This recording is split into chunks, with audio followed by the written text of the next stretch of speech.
Bonjour et bienvenue dans votre émission Livre Espresso. Je suis Jonathan.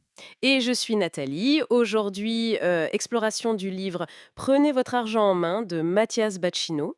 Oui, un livre qui vise, disons, à démocratiser la gestion de l'argent personnel en France.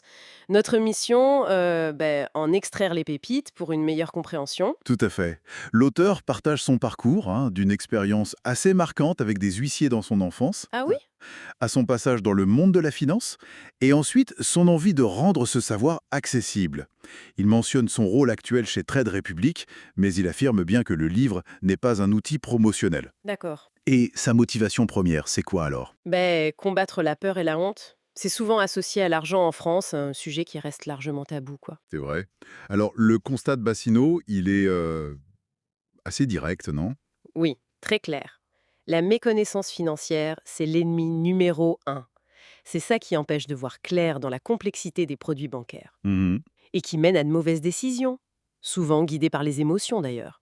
Il parle même d'un gaspillage collectif. J'ai lu ça, c'est énorme. Plusieurs centaines de milliards d'euros chaque année. Ah oui, le chiffre est colossal. Ça comprend quoi exactement selon lui? L'argent qui dort sur les comptes et qui perd de la valeur avec l'inflation, les intérêts que les banques ne reverseraient pas toujours aux épargnants, D'accord. les frais bancaires, les frais d'épargne qui peuvent être élevés, et puis le coût des crédits à la conso aussi. Oui, ça c'est beaucoup. Et Bassino, il pense que la responsabilité est partagée, c'est ça. Il pointe du doigt l'État, bon, pour le manque d'éducation financière, Classique. mais aussi les banques et les assureurs. Le livre suggère qu'il profiterait un peu de cette méconnaissance générale. Un système où les petits épargnants, ils sont pas vraiment représentés. Je vois. Et face à ça, qu'est-ce qu'il propose? Cette fameuse transition financière. Exactement. C'est son concept clé. Voir l'argent comme un outil, en fait. D'accord. Et ça implique quoi concrètement? Des principes à suivre? Oui, plusieurs. D'abord, faire travailler son argent. Logique, contre l'inflation. Ensuite, traquer les frais. Partout. Ah, la chasse aux frais. Important ça. Très. Diversifier ses placements, bien sûr. Maîtriser ses émotions, ça en a parlé. Ne pas paniquer. Essentiel en investissement. Et puis, briser le tabou. Parler d'argent. Et se former. Toujours se former. D'accord. Et il donne des pistes concrètes? Des règles simples peut-être? Oui, il suggère par exemple la règle du 50-30-20 pour budgétiser. Ah oui, 50% besoin, 30% envie, 20% épargne, investissement, c'est ça? C'est exactement ça. Et il utilise une image sympa, celle des ceintures de judo, pour différencier les étapes. Ah, racontez. Alors, l'épargne de précaution, la base, c'est la ceinture blanche. La sécurité avant tout. Ok, logique. L'investissement long terme, pour construire, c'est la ceinture bleue. La construction patiente? Voilà.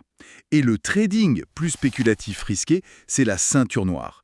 À n'envisager, dit-il, qu'après les deux premières étapes, si on veut vraiment s'y risquer. C'est une bonne image, ça parle. Et il met l'accent sur l'investissement passif à long terme, je crois, Ouais, avec les ETF. tout à fait.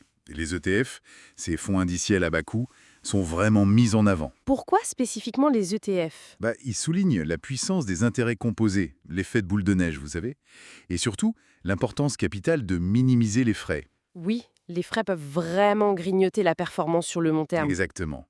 Et il rappelle que même les pros, les gestionnaires actifs, ils battent rarement le marché sur la durée. Donc pourquoi payer cher? C'est un argument fort. Simplicité, patience et frais bas. Et donc, au cœur de tout ça, il y a l'éducation, encore et toujours. Fondamental, oui.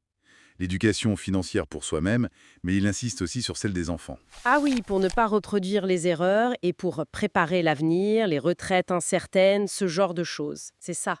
Il encourage d'ailleurs à chercher des infos fiables, des communautés en ligne comme Respo Finance, sur Reddit, les sites officiels comme celui de l'AMF, l'autorité des marchés financiers, oui.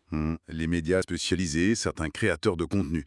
Bon, toujours en restant vigilant, évidemment. Bien sûr, l'esprit critique est indispensable. En somme, ce livre, c'est vraiment un appel à une prise de conscience individuelle, non? Gérer son argent, c'est pas juste technique. Non, c'est aussi comprendre un système, reprendre le contrôle et potentiellement initier un changement, d'abord pour soi, puis peut-être plus largement. Et ça amène une dernière question, peut-être.